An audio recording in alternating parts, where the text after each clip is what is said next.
Ni gute ijambo rigomba gusomwa no kumvwa kugira ngo ribe iry'umumaro mu kubona agakiza?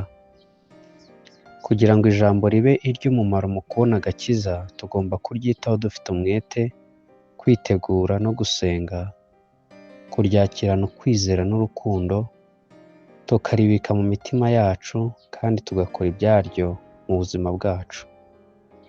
Ibyanditswe byo gusoma kuri iki kibazo ni mu Migani, igice cya 8 umurongo wa 34 handitswe ngo: hahirwa umuntu unyumvira akaba maso mu marembo yanjye iminsi yose, agategerereza ku nkomo z'imiryango yanjye.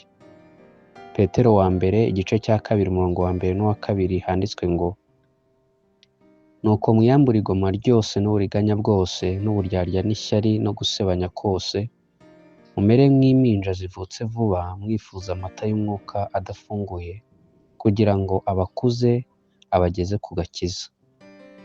Zaburi 119 umurongo wa 18 yanditswe ngo: wejesha amaso yanjye kugira ngo ndebe ibitangaza byo mu mategeko yawe. Abaheburayo igice cya 4 umurongo wa 2 handitswe ngo: uko natwe twabwiwe ubutumwa bwiza nk'aba bandi, nyamara ijambo bumvise ntiryabagiriye umumaro kuko abaryumvise bataryakiranye umutima wizera. Abatesalonike ba kabiri igice cya 2 umurongo wa 9 n'uwa 10 handitswe ngo: kuza k'uwo mugome kuri mu buryo bwo gukora kwa Satani, gufite imbaraga zose n'ibimenyetso n'ibitangaza by'ibinyoma, n'ubuhenzi bwose bwo gukiranirwa kubarimbuka, kuko batemeye gukunda ukuri ngo bakizwe. Luka igice cya 8 umurongo wa 15 handitswe ngo: izo mu butaka bwiza abo nibo bumva ijambo bakarifata neza mu mitima inyuzwe myiza, bakera imbuto kubwo kwihangana.